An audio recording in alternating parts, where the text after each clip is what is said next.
Buenas tardes, soy Omar Ulises Muñoz Sendejas y en nombre del Partido Libertario MX les damos la más cordial bienvenida a este conversatorio llamado El futuro es libertario, con el doctor en economía Sergio Negrete Cárdenas, que nos hablará sobre qué significa un Estado limitado. Como moderadores participaremos dos integrantes del grupo promotor del Partido Libertario MX en formación, su servidor Omar Ulises Muñoz Sendejas y Alejandra Bárcena González. La estructura del conversatorio será la siguiente. Tendremos una semblanza de nuestro invitado. Después, su exposición de aproximadamente de 10 minutos. Posteriormente tendremos una sesión de preguntas y respuestas. Por favor, en los comentarios de esta transmisión de Facebook, escriban las preguntas que quisieran hacerle al doctor Sergio Negrete. A su vez, les pedimos que por favor compartan esta transmisión en sus redes sociales, para que así las ideas de la libertad lleguen a más personas. Le doy la palabra a mi compañera Alejandra Bárcena. Buenas noches, yo soy Alejandra Bárcena González, miembro del Partido Libertario MX, y el día de hoy estamos de manteles largos al recibir a una extraordinaria pluma del financiero. Nos referimos al doctor Sergio Negrete Cárdenas. Buenas noches, doctor. En breve vamos a dar una semblanza. El doctor en Economía por el ESSEC, Reino Unido, licenciado en Economía por el ITAM y licenciado en Ciencias de la Comunicación por la UNAM. Actualmente es profesor e investigador en el ITESO. Ha sido profesor en diversas universidades de México y España, incluyendo la UNAM. Fue funcionario en el Fondo Monetario Internacional y en el Gobierno de México. Como ya mencionamos, es columnista en El Financiero.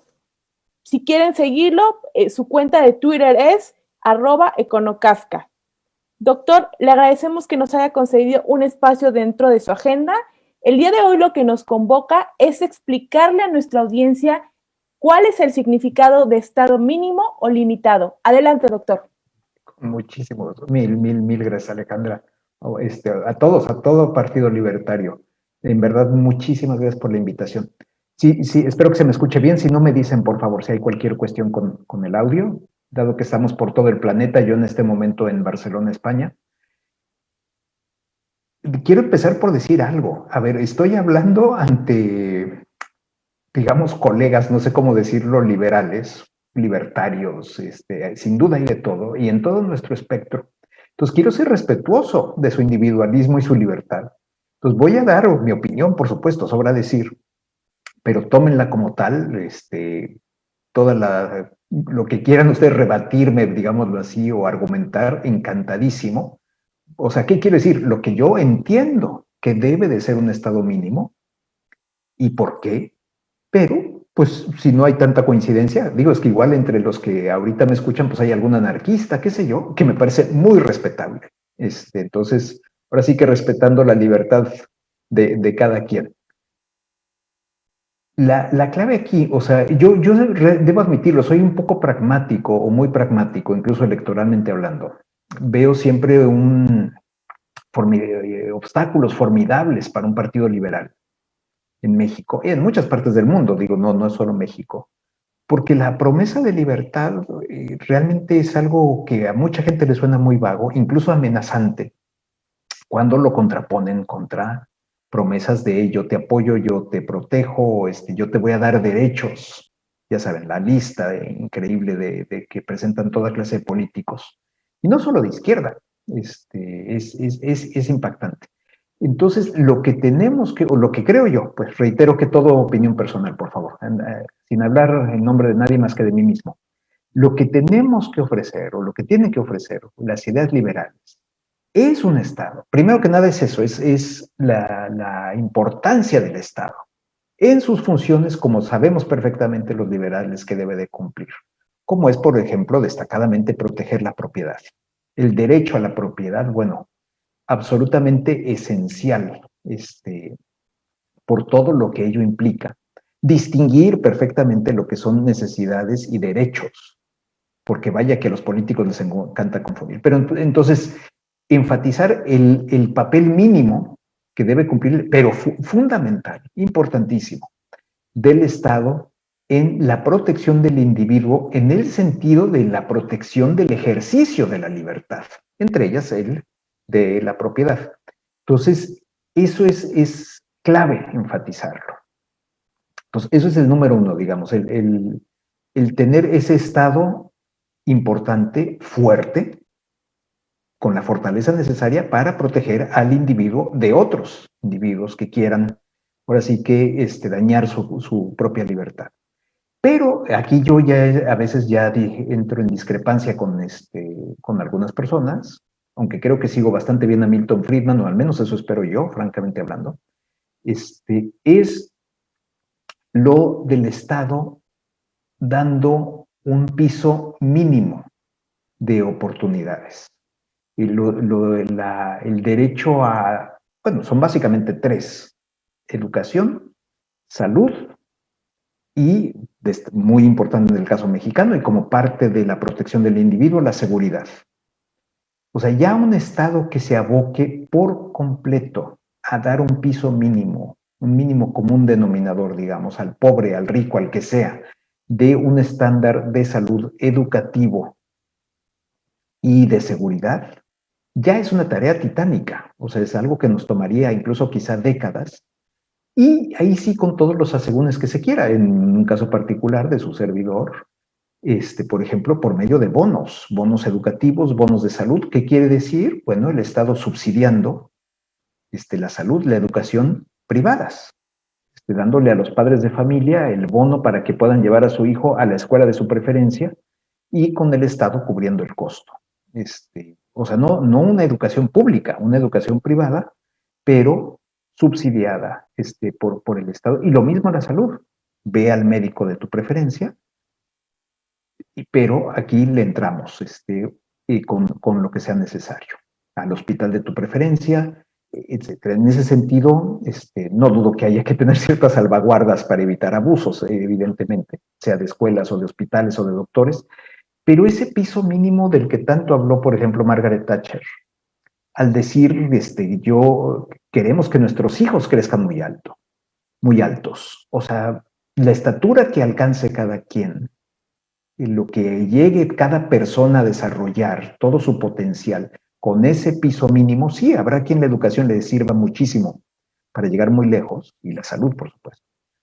Y habrá quien pues no tiene tanto potencial, digo, lástima, pues, todos somos diferentes, pero que no se pongan techos que limiten al individuo, que se pongan pisos que permitan a todos crecer desde el mismo nivel. Y, por supuesto, habrá gente rica, habrá gente pobre, pero en ese sentido no hacer distingos en lo más mínimo del nivel de riqueza personal, sin demonizar, por supuesto, la riqueza personal, sobre todo por el esfuerzo que implicó acumularla, pero sí dar ese piso mínimo. Y, por supuesto, ello implica impuestos. O sea, es algo en lo que quizá no soy tan friedmaniano. No me gustan los déficits fiscales de los gobiernos, que los gobiernos gasten mucho más de lo que ingresan. Bueno, se necesitan impuestos, obviamente, para cubrir. La clave aquí, y es lo fundamental, y vaya que en este caso el gobierno mexicano nos está diciendo exactamente lo que no hay que hacer, es que el Estado se enfoque en las numerosísimas cosas que hace mejor el sector privado, destacadamente en el caso de días recientes, refinar petróleo o explorar petróleo o tantas otras actividades, pues, en las que los políticos son muy entusiastas, destacadamente ahora el presidente de México, y que es un tiradero de dinero descomunal que bien podría invertirse en educación, salud y seguridad. Creo que ahí hay, aparte, electoralmente una carta ganadora. Y sí, dejen reiterarlo, siendo pragmático, o sea, buscando el voto, pero creo que un voto con toda la responsabilidad que implica ser liberal, respetuoso, pidiendo respetuosamente el voto, ofreciendo algo que sí, sin caer en demagogias o en componendas de, bueno, pues sí hay que apoyar, qué sé yo, no. Ese Estado que mínimo, del que ahora hablo, es extraordinariamente ambicioso. Y lo que hay que transmitir a la gente es esa ambición, esa posibilidad de educación, salud, seguridad, y decirle, esta es tu garantía que si tú te caes, tienes un piso, y tratar de no sé cómo decirlo, de neutralizar tanto argumento en que se ofrece como derecho lo que son necesidades, que si la vivienda, que si la alimentación, que si o sea, tantas otras cosas que se presentan como derechos que no se cumplen, lo más mínimo, pero que son muy atractivos para la gente. Y por supuesto todos los afanes justicieros que abundan y que se presenta el Estado como el arma o el adalid de la justicia social, y que pues, ya sabemos que muchas veces acaba no solo fracasando estrepitosamente, sino siendo un instrumento para la injusticia social, para el abuso por parte de los políticos o las clases dirigentes, para de paso enriquecerse lo más posible. Entonces, sí tratar de transmitir esto, de lo que sí puede hacer, sí debe hacer, perdón, el Estado, y lo que no debe de hacer. Porque como siempre, en los afanes justicieros, el problema a veces es algo que a mí me gusta mucho decir, si el problema no es la justicia, la búsqueda de justicia pues es bastante legítima, el problema son los justicieros, aquellos que se presentan como aquellos que van a aplicar la justicia en nombre de una colectividad y por supuesto castigando a ciertos individuos, dañando su libertad, castigando el éxito. Entonces, esa es la clase de Estado que me encantaría. No sé cuántos minutos llevo, si me comentan por favor los moderadores. Doctor, a mí me gustaría realizarle 2 preguntas. Perfecto, magnífico. Doctor, ¿usted cree que en algún momento el mexicano promedio aceptaría en su imaginario cultural la idea de vivir con un estado mínimo? ¿Y qué circunstancias tendrían que darse para ese gran salto cultural y filosófico? Tendríamos que mostrar, falta mucho, muchísimo, porque esto hay que demostrarlo con hechos. No sé qué tan popular voy a hacer ahorita con este ejemplo, pero es algo que viví recientemente, como he comentado, vivo en España desde hace 11 meses por la pandemia. Y para mí el ejemplo de Isabel Díaz Ayuso en Madrid es bastante ilustrativo. O sea, ella en ningún momento cuestionó lo que llaman aquí la seguridad social, el sistema de salud, el sistema educativo, que hay de todo, hay escuelas públicas, hay escuelas subsidiadas, llamadas concertadas, ya hay escuelas totalmente privadas. O sea, a lo que voy, Díaz Ayuso no se metió con esas cuestiones que ya son prácticamente sagradas para los españoles. Y, en cambio, se concentró en la libertad empresarial, en la libertad de trabajo, en el empleo, en algo que es algo muy problemático en España. O sea, atacó con fuerza, pues, el problema más evidente, que más duele a la población, sin tocar elementos importantes del Estado. Entonces teníamos una gente que se declara abiertamente de derecha, que, claro, yo no soy, en el sentido de que soy liberal en ciertas cosas que me lleva a estar en la izquierda, otras en la derecha, ya sabemos, pues, nuestro espectro. Entonces, eso lo veo, por desgracia, muy lejos para México, porque ni siquiera tenemos, por ejemplo, destacadamente el sistema de salud, incluso el sistema educativo que tienen aquí, y que eso ya es tan dado, tan por hecho, que entonces se puede atacar otros elementos que van en contra de la libertad.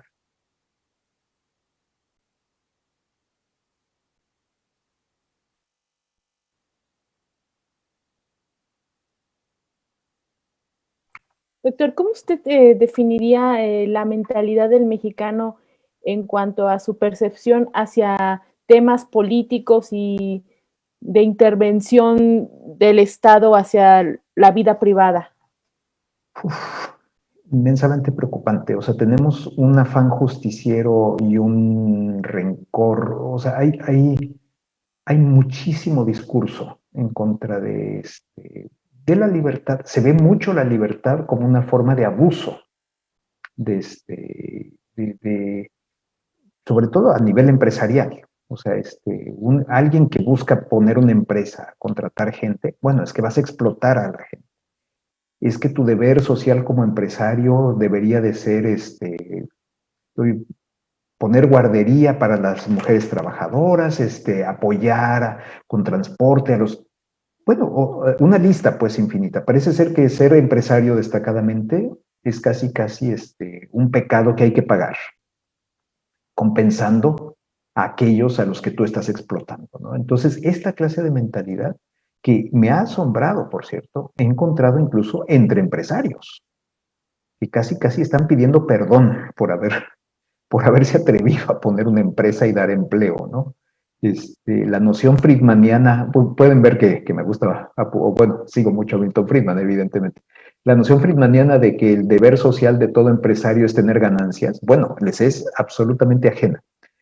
Entonces, no, por desgracia, tenemos una mentalidad muy proclive a prestar oído o a dar credibilidad a las promesas, a la demagogia, pues, básicamente, de los que se presentan como justicieros.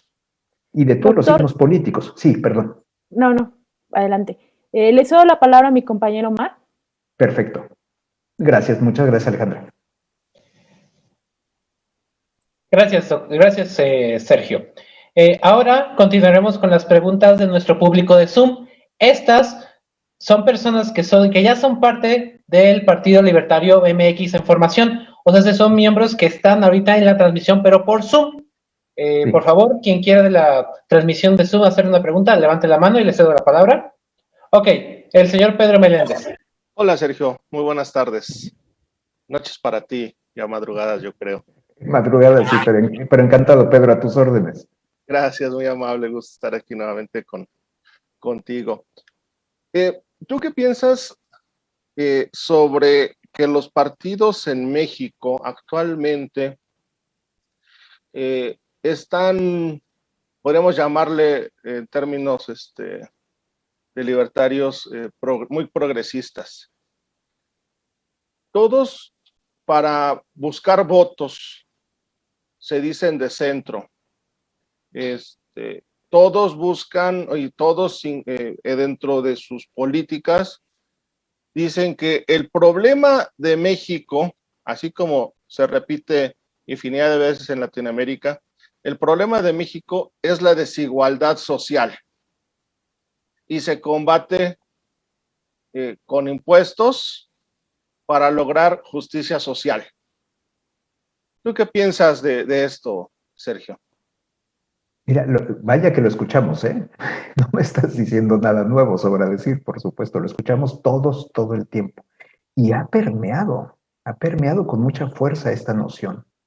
A ver, sí somos un país muy desigual, ciertamente. Y eso contamina, por decirlo de alguna manera, ¿no? El debate. O sea, es una realidad, pero es una realidad que se combate o se propone combatir con la receta equivocada. Que como dices, pues es más impuestos. Ahora, reitero, no es que en automático yo esté en contra de los impuestos, pero destacadamente con este gobierno, antes de que a mí me suban un peso de impuestos, quiero que dejen de gastar un peso en Pemex. O sea, para hacer el ejemplo más directo, por decirlo de alguna manera. Entonces, cuando me dicen es que se necesita más dinero para lo que sea, pues mi respuesta invariablemente es, bueno, antes hay que dejar de explorar el petróleo, refinarlo, porque pues se pierden unas cantidades astronómicas de dinero. Y como eso hay muchos otros ejemplos. Digo, Pemex es el más destacado. Y por supuesto la cantidad de dinero es astronómica, entonces es muy útil como ejemplo. Pero la clave es esa, o sea, es explicar. Y explicar también que la única manera de, que no se trata de reducir la desigualdad, sino de enriquecer a la población. Entonces, esa es la clave y explicarlo es muy, muy, muy difícil. O sea, de las grandes mentiras que uno escucha una y otra vez, es los ricos son cada vez más ricos y los pobres son cada vez más pobres. Cuando la realidad es los ricos son cada vez más ricos y los pobres son cada vez más ricos. Ya no rimó, ya no suena tan bien, pero esa es la realidad. Y a veces decir, oye, aunque se abra incluso la brecha, que se abra más la brecha, que no sería deseable quizá estrictamente desde su punto de vista de pobre rico, pero si los pobres son más ricos, entonces, ahora sí que vamos a decirlo así, ¿qué más te da? Porque lo que hay una de las raíces más potentes de esta cuestión de la desigualdad es la envidia. Que se siente, ¿no? Hacia el vecino, es que gana más que yo. Bueno, sí, pero tú también estás ganando más. No, pero es que él está ganando todavía más que yo. Bueno, ante eso, es un problema grave, porque sí es una raíz fuerte el no ver tu riqueza absoluta, el qué puedes comprar, sino ver la riqueza del vecino y compararte con él. Pues para muchos puede ser muy humano, no lo sé, pero el hecho es que sí es un obstáculo formidable el tratar de explicar y el decir, perdón que respuesta tan larga, Pedro, una disculpa a ti y a todos, que no son juegos de suma cero. Que una gente se haga más rica no significa que me lo está quitando a mí. Significa quizá que pues, se puso a trabajar, tuvo una idea buena, montó una empresa, tiene éxito, le va muy bien y a mí no me está quitando un peso. Y de hecho a algunas gentes les está dando empleo. Y cuando viene pero igual les paga muy mal, dices, bueno, les paga lo suficiente para que esas gentes se queden trabajando con él. O sea, esas gentes han mejorado su situación en relación a la alternativa que tenían esas personas. ¿Cuál era esa alternativa? Pues no lo sabemos. Pero es el hecho de que esas gentes están trabajando. Nunca va a ser un salario lo suficientemente alto para que uno se proclame satisfecho muchas veces. O sea, digo, habrá, pero la clave siempre es eso, mostrar las alternativas, mostrar lo que sería y que la riqueza no es un juego de suma cero, la creación de la riqueza no es un juego de suma cero. Pero fácil de explicar todo esto, Pedro, vaya que lo sabes tú, lo sabemos todos nosotros, no está tan fácil. Sí, podría decirse que el problema no es la desigualdad, es la pobreza extrema. Pero absolutamente. El problema no es la desigualdad, el problema es la pobreza y sobre todo la pobreza extrema. A la hora en que esta gente pueda adquirir ciertos satisfactores por sí misma, bueno, es que se vuelve, vamos a decirlo así, irrelevante. Oye, es que hay gente inmensamente rica. Bueno, ¿y qué quiere que hagamos? ¿Les quitamos el dinero por ser ricos? ¿Los castigamos por ser ricos? O sea, ¿a qué se debe el problema? O sea, ¿desde cuándo la riqueza es un problema? Y bueno, pues como sabemos perfectamente bien, para mucha gente la riqueza es un problema. Se trata de emparejar y pues parece ser que de emparejar hacia abajo. Y sí, al parecer da cierta satisfacción a algunos grupos. Pues sí, hay que combatirlo y no es nada fácil, nada sencillo. Te lo agradezco, Sergio, tu respuesta. No, al contrario. Creo que te dije todo lo que tú ya sabes, Pedro, pero bueno, te agradezco muchísimo. Gracias. Gracias, señor Pedro Meléndez. ¿Algún otro miembro del partido que quiera hacer una pregunta al señor Sergio? Bueno, en lo que prepara sus preguntas, yo le tengo una, señor Sergio. ¿Qué puede hacer un mexicano promedio para separarse lo más posible o que sea lo menos afectado por el Estado? En términos prácticos. No, imposible. Deja tratar de pensar una respuesta. Qué buena pregunta.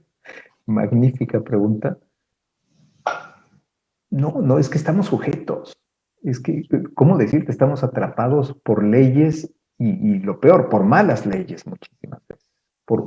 El problema no es, o bueno, no sé, igual vamos a discrepar, Omar, que me parece perfectamente sano discrepar. No veo tanto el problema en el Estado, veo el problema en un mal Estado, en un Estado invasivo e intrusivo, manejado por un colectivo que muchas veces busca su beneficio personal a costa, ahí sí, de la población a la que dicen estar sirviendo. Entonces, realmente en ese sentido, en México, lo tenemos extraordinariamente complicado, porque donde nos debería de estar sirviendo el Estado, como es en el caso de la seguridad, ahí no cumple. Y donde no debería de estar el Estado, pues está, con una presencia a veces excesiva, vamos a decirlo así. Correcto. Entonces, discúlpame que no te tengo respuesta. Tan buena es tu pregunta que no te tengo respuesta. Estamos rodeados.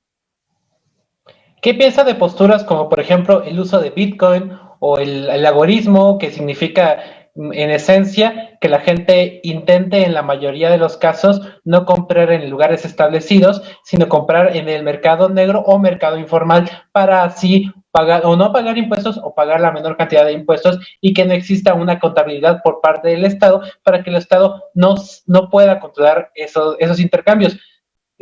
Repito, el uso de Bitcoin o prácticas poco comunes en México, pero que aún así se hacen, como por ejemplo enseñar a los niños en casa, o sea, hacer la educación en casa, no tanto mandarlos a una escuela pública, o el uso de paraísos fiscales o de ilusión fiscal para pagar menos impuestos. ¿Qué piensa de ello? Mira, la verdad es que totalmente, a ver, bueno, es que son varias preguntas, pero déjate, que al menos hay tres ahí. Sobre Bitcoin, es curioso porque yo soy muy escéptico de Bitcoin como moneda, que es realmente lo que tú estás ahorita manejando. Yo no lo veo como moneda, lo veo como un activo especulativo muy volátil, que por lo mismo no sirve ahorita como moneda. No es que eventualmente no pueda llegar a serlo. Ahora, como liberal, ahí sí, sin ningún problema. Si quieres usar Bitcoin, dólares, euros o hacer trueque, pues, o sea, lo que se te dé la gana, lo veo perfectamente válido.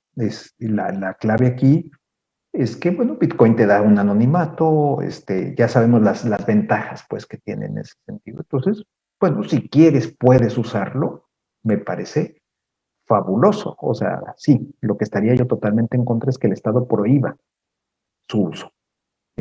Absolutamente ahí sí. Aunque te reitero, no lo veo tanto como dinero, lo veo como un activo de alta especulación, con toda la volatilidad de su precio que ello implica. Sobre la educación en casa, ahí sí, híjoles, es tan delicado. A la hora que entran los niños en el juego liberal, llamémosle así, es algo tan delicado. Deja usar un ejemplo que a veces me parece curioso, no, antes de contestarte realmente lo que me estás preguntando, no es por evadirte. Y para mí son los nombres, que le pones a un niño un nombre muy, digamos, peculiar, muy fuera de lo común. Pues estás ejerciendo tu libertad de padre, pero estás infringiendo en cierto modo o potencialmente afectando la libertad de un tercero, que es la de tu hijo o de tu hija, con esa acción tuya, bien intencionada, sin duda alguna, pero entonces en ese sentido cuestionaría realmente si los padres que quieren educar a sus hijos en casa, o sea, entiendo el concepto, a ver, el concepto como liberal lo apoyo, déjame ser claro. O sea, sí, que no exista una obligatoriedad por parte del Estado de que tú tienes que tener a tu hijo. Pero entonces, lo que sí necesitamos es ciertos requerimientos básicos de cumplimiento. O sea, si tú quieres eventualmente que tu hijo vaya a la universidad, por ejemplo, bueno, pues hay que aceptar que entonces hay que pasar unos ciertos exámenes. O sea, lo que no podemos tampoco esperar es que te acepten en una universidad, porque si a mí me educaron en mi casa y estoy perfectamente capacitado, bueno, pues confiamos en ti. Entonces, va a haber un momento en que sea vamos a llamarlo el sistema, no sé si llamarlo el mercado en cierto sentido, te va a plantear ciertas exigencias que si tus padres fallaron al educarte en casa, pues lo vas a pagar tú, lo va a pagar el tercero una vez más. Es el problema que veo. O sea, no con el principio per se de la educación en casa, sino con la potencial consecuencia de que quien decide en su libertad educar a sus hijos, pues no sabemos, no tenemos la certeza de que tenga la capacidad de hacerlo. Entonces sería mi observación, pues digo, en contra del principio o matizando el principio, no sé cómo frasearlo, de esta restricción que nos va a imponer convivir en sociedad y pues necesitar de cierta educación. La tercera era los paraísos fiscales. No, a ver, totalmente a favor. Esta es una guerra en la que estamos viviendo. O sea, nosotros queremos quedarnos con lo más que podamos de nuestro dinero y el Estado quiere llegar a cierto punto, tomar nuestro dinero, pues. Entonces es una batalla desigual porque estamos combatiendo contra o tratando de evadir una autoridad con sus leyes. Entonces, mientras que con la ley en la mano podamos nosotros reducir nuestra carga fiscal, y si eso implica, por supuesto, ir a un paraíso fiscal, absolutamente a favor. Aquí la cuestión es la clase de leyes que enfrentas, ¿no? Y lo que tienes, si puedes evitar impuestos incluso al consumo, a la renta, a lo que sea, con ciertos mecanismos, sin que impliquen el rompimiento de la ley, perfecto. Y no digo el rompimiento de la ley tanto en un sentido legalista, en un sentido, no, ya sabemos que puede haber leyes malísimas, porque finalmente quienes hacen las leyes pues son personas también, o sea, yo no le veo nada de sagrado a una ley. La clave es que si rompes la ley, pues te puedes exponer a multas, castigos, cárcel o lo que sea. Por eso hago el matiz de aguas con la ley, no por otra razón, porque igual no son leyes muy buenas, que digamos, pero bueno, que finalmente, vamos a decirlo así, hay que cumplir. Entonces, mientras se pueda eludir y no evadir, lo veo perfectamente válido.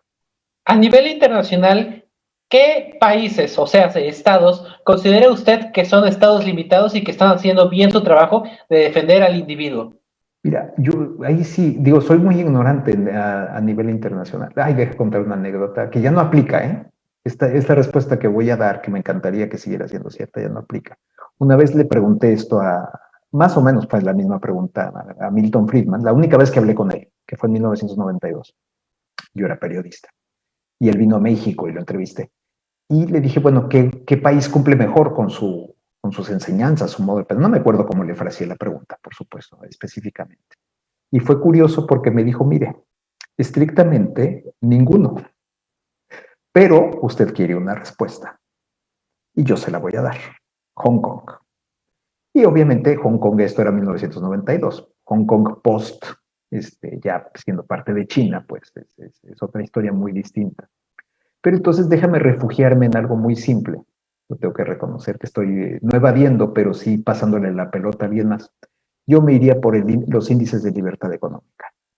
Y los países con el mayor índice de libertad económica, que curiosamente incluyen a ciertos países escandinavos, esos son los que yo te diría, que son los que más protegen o permiten el mayor margen al individuo.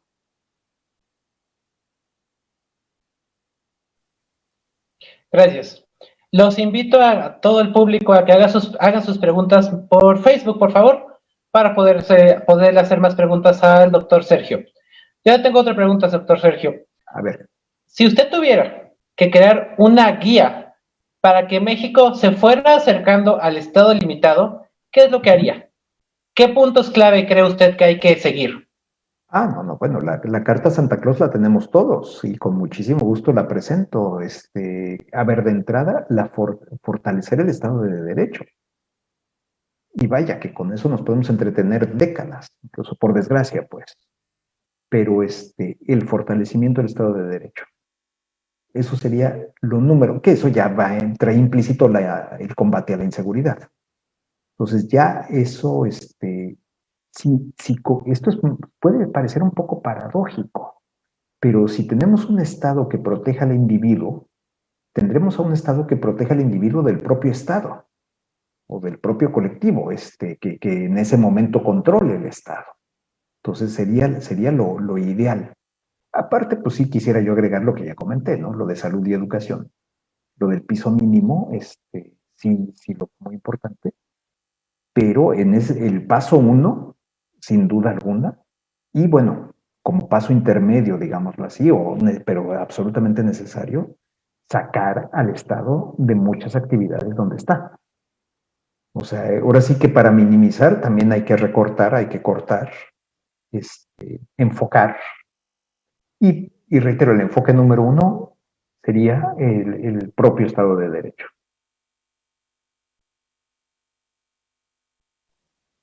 Gracias. Le haré la primera pregunta de nuestro público de Facebook. A ver. La hace Guillermo Trejo. Comenta, uno de los aspectos necesarios en un Estado mínimo es lograr la máxima efectividad posible respecto al presupuesto recibido a través de la previa recaudación fiscal.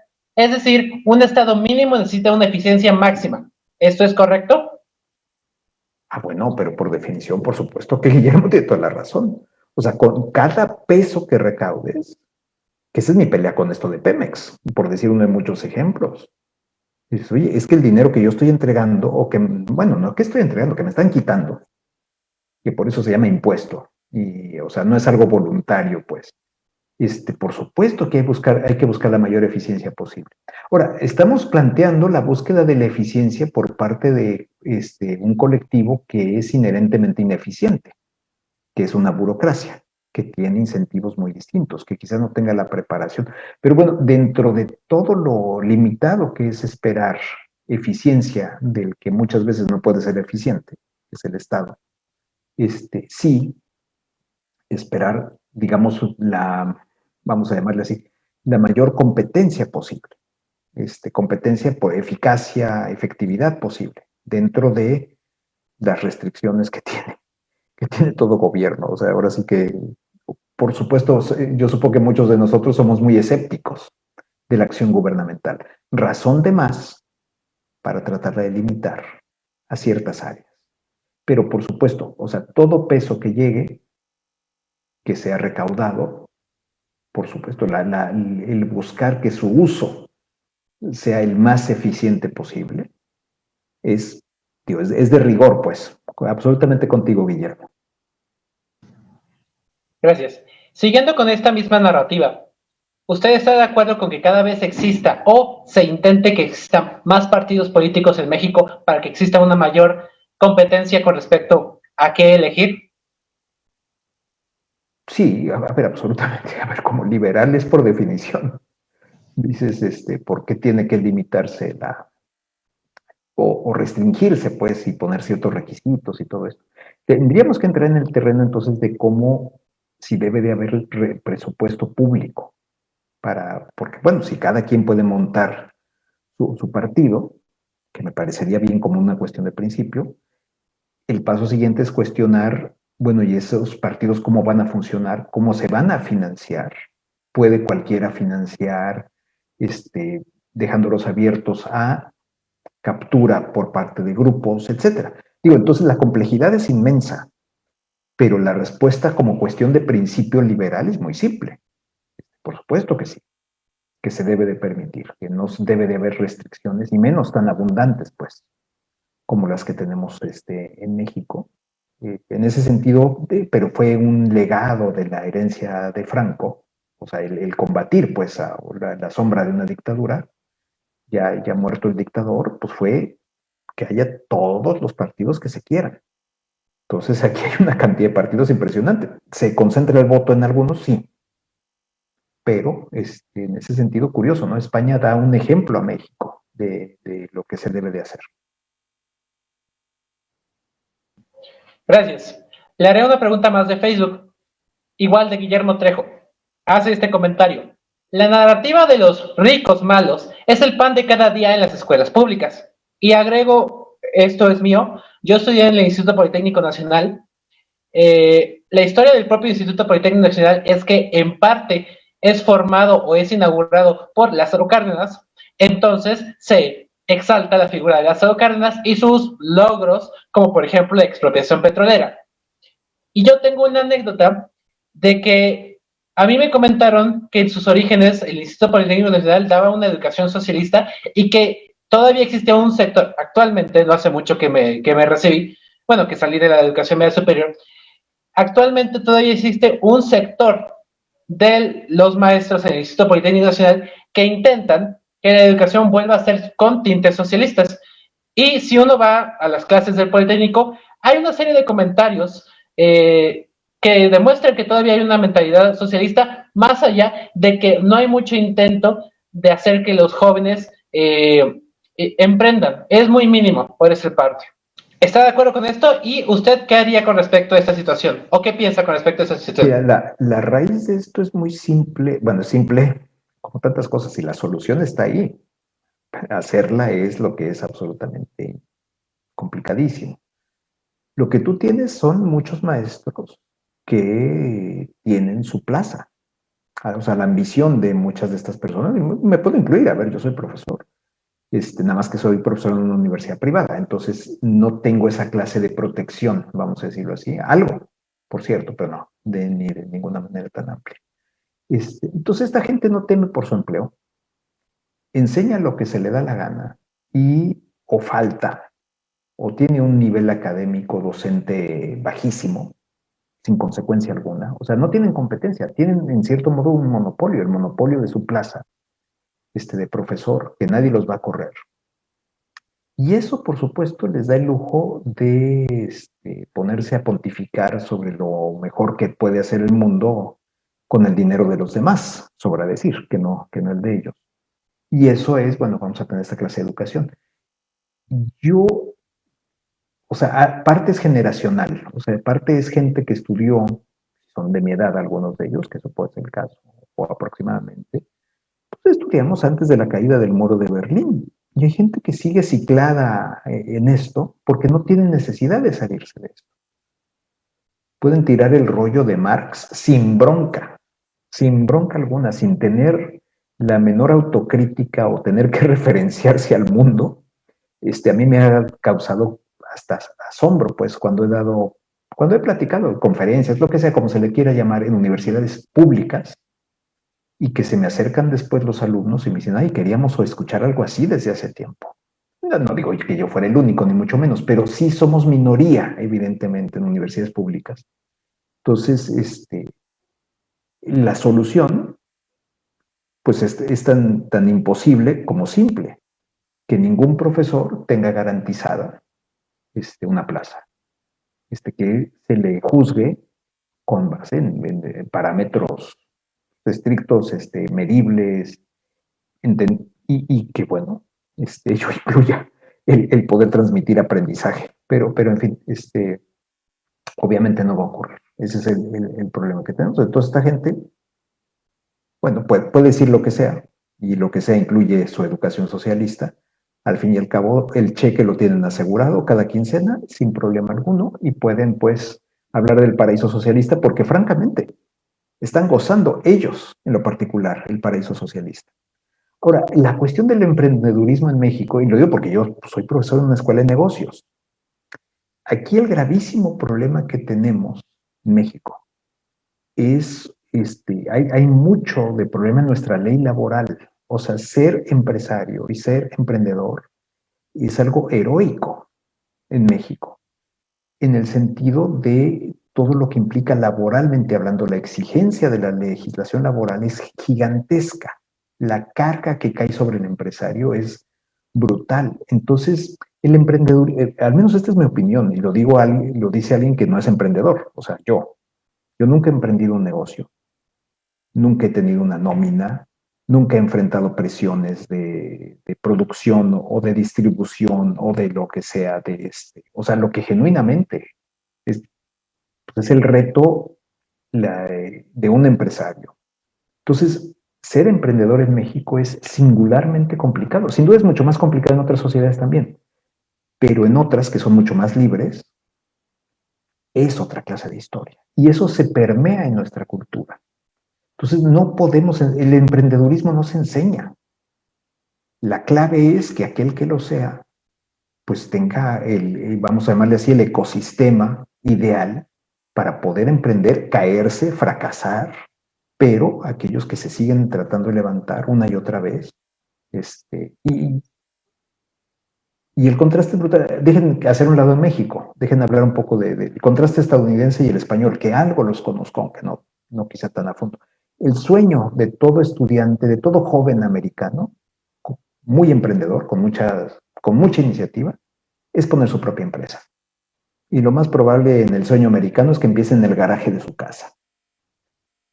El sueño de un joven emprendedor con mucha iniciativa, con mucha energía en España, es preparar sus oposiciones, sus exámenes para presentarse a plaza de funcionario, y si saca la plaza, como le dicen aquí, se saca la oposición, ser funcionario de por vida, con un salario decoroso, y no volverse a preocupar de que lo van a correr, o sea, tener un trabajo totalmente protegido por el Estado. Y estos son los jóvenes emprendedores, trabajadores de España, porque vaya que se tienen que trabajar las oposiciones. O sea, no es algo menor, son incluso años de estudio para sacarse lo que llaman una plaza.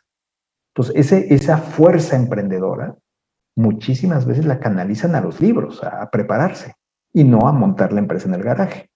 ¿Cuál es la diferencia? La cultura. el ecosistema, la ley, que favorece mucho más en un Estados Unidos que en una España, y bueno, ya de México, como dices, ya de México ni hablamos.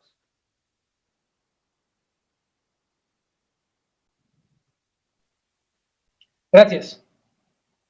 Tengo una pregunta en Facebook de parte de Pablo Rodríguez. ¿Cómo transmitir efectivamente las ideas de libertad económica e individual cuando muchas veces se percibe como ideas egoístas?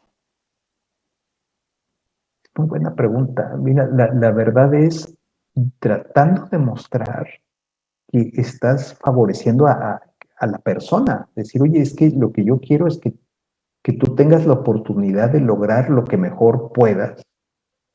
Y bueno, aquí viene la presentación adicional, ¿no? Del que si el piso mínimo o que si cuentas con cierto, que si te caes, bueno, hay ciertos elementos, hay cierta red. Es dificilísimo, dificilísimo el convencer de las bondades liberales, cuando por otro lado, pues tienes a un político diciéndote que tú tienes derecho a todo y que él se va a encargar de que se te pague, se te apoye, se te dé porque lo mereces. Porque por ser un ciudadano ya con eso te mereciste absolutamente todo. Y pues eso suena mucho más atractivo que el decir yo te voy a hacer lo mejor que pueda para que tú por ti mismo te puedas levantar. A la hora que el de al lado llega y te dice que te ofrece muletas, o que él te va a levantar a costa de otros, bueno, entonces la competencia está difícil. Por desgracia, la competencia es bastante desleal, pero es muy atractivo. Son discursos muy atractivos. Yo estoy anonadado, si quieren que les diga la verdad, de la elección en Chile. O sea, yo hubiera pensado que el país que patentemente ha demostrado más en América Latina las ventajas de la libertad económica, hubiera votado por la libertad económica. Y al parecer, digo, no me he informado tanto, una disculpa, quizá no deba dar un ejemplo sin tanta información, pero por lo que he visto o lo poco que he leído, pues la victoria, la mayoría eligió a gente pues, muy estatista, colectivista, justiciera, como le querramos llamar. Y esto es Chile. No, bueno, pues,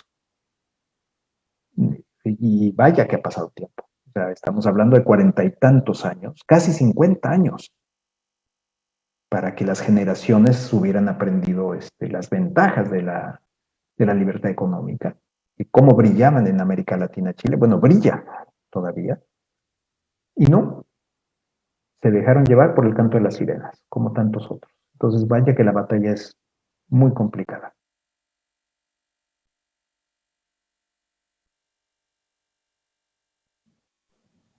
Gracias. Hemos terminado con la sección de preguntas y respuestas. Le cedo la palabra a mi compañera Alejandra Bárcena. Doctor, nuevamente le agradecemos su valiosa participación en este conversatorio, El futuro es libertario y Estado mínimo. Gracias por compartir sus conocimientos con nuestra audiencia y apoyarnos a difundir las ideas de la libertad. También muchas gracias a nuestra audiencia, ya que sin ustedes este espacio no existiría. Si te gustó este conversatorio, te invitamos a compartir e invitar a todos tus contactos. Todo el tiempo estamos generando contenido nuevo. De igual forma, pueden enviarnos todas sus preguntas o dudas en nuestras redes sociales y con gusto las contestaremos. Sin más por el momento me despido y lo dejo con mi compañero Omar. Alejandra, muchísimas gracias. Gracias a todos. Doctor, si me permite, Sí. ¿podría dar unos últimos comentarios o un comentario final? La verdad, espero no haber sido muy pesimista. Es tan complicado el abogar por es que es totalmente contraintuitivo. Pareciera, ¿no? Que la gente quiere libertad y no, pero nos presentan las cadenas de una forma tan bonita que tanto se extienden los brazos y dicen, sí, por favor, pónmelas, porque esto es lo que estoy buscando realmente, ¿no? Porque sé que esto me va a ayudar. Y, por supuesto, el discurso de que esto es un sacrificio que vale la pena en lo individual, en aras de una mejora colectiva, que suena intuitivamente correcto. O sea, el decir que el egoísmo, la acción individual, sin referencia apoyar a un colectivo, de hecho va a redundar en favor del colectivo, bueno, es totalmente contraintuitivo, no parece ser lógico. Entonces, lo que queda, pues, es dar la batalla y en los elementos en que realmente, pues, sí son vendibles, vamos a decirlo así. Porque aparte de todo, pues, es una manera de tratar de hacer potente el argumento. Y en México, pues, tenemos mucho en ese sentido. Reitero, ya una promesa de seguridad, educación y salud, y supongo que varios de ustedes no están de acuerdo, reitero, con lo de educación y salud, aunque fuese por medio de bonos, subsidios, etcétera. Pero, digo, el hecho es que hay margen para las ideas liberales, pero la oportunidad muchas veces no se da o no la hemos sabido aprovechar. Para mí, en ese sentido, la elección madrileña fue extraordinaria. O sea, una candidata que no solo ganó, arrolló, y que en su palabra, la palabra con la que aparecía ahí con el micrófono siempre en su plataforma era libertad. Bueno, o sea, ojalá pudiéramos ver algo así en México. Por cierto, tenía un enemigo excelente que se prestó para esto, un hombre que se proclamaba como comunista. Entonces, bueno, en ese sentido, sí, la tuvo, digamos, tuvo la oportunidad, pero hay que gritarlo. La tomó, la aprovechó, la explotó y supo vender la idea de la libertad, lo que no es nada fácil. Entonces, pues, no sé si acabo pesimista o optimista, ya no lo sé, pero pues ahí está ese comentario de cierre para todos ustedes. Muchas gracias, señor Sergio. Un comentario mínimo, no acaba ni pesimista ni optimista, acaba realista. Pues espero yo que sí. Ok, muchísimas gracias. A continuación compartiré los próximos eventos que tendrán tanto el Partido Libertario MX como México Libertario. El lunes 31 de mayo a las 14 horas horario de la Ciudad de México tendremos la presentación del libro Triple X, El Derecho a la Mujer al Porno, de Wendy M. Selroy, de parte de México Libertario. El miércoles 2 de junio a las 14 horas Ciudad de México, de parte del Partido Libertario MX, tendremos el conversatorio Los Libertarios deben entrar a la actividad partidista. Este conversatorio tendrá como invitados internacionales y nacionales a la escritora argentina Antonella Martí, al diputado de la Ciudad de México Jorge Triana, a Daniel Martínez, presidente del Partido Libertario de España, a Andrés Rufino, presidente del Partido Libertario de Brasil, a Marta Bueno, concejal de Miami-Dade y fundadora de Libertarios Hispanos, a Eugenio D. Medina, catedrático y ex candidato a diputado nacional de México, y a Leonardo Facco, escritor y presidente del Partido Libertario de Italia. Y para terminar, el jueves 3 de junio a las 18 horas Ciudad de México, de parte de México Libertario, tendremos el conversatorio de México Libertario número 65, llamado Una metáfora para el desarrollo capitalista, con el doctor Edgar Piña, que es profesor universitario y activista político. En nombre del Partido Libertario MX, se agradece su tiempo y participación en esta reunión. Agradecemos al apoyo de México Libertario para la realización de este evento. La página de internet del partido es www.partidolibertario.mx. En ella encontrarán más información sobre el Partido Libertario MX y ahí encontrarán el link para unirse al grupo promotor del Partido Libertario MX. Únete y construye esta historia con nosotros. Les pedimos que nos sigan en las redes sociales del partido, búsquenlas como en Facebook, PLibertario MX, Twitter, @PLibertario MX, TikTok, Partido Libertario MX. Les pido que nos acompañen en los próximos eventos que se comparten en dichas redes sociales.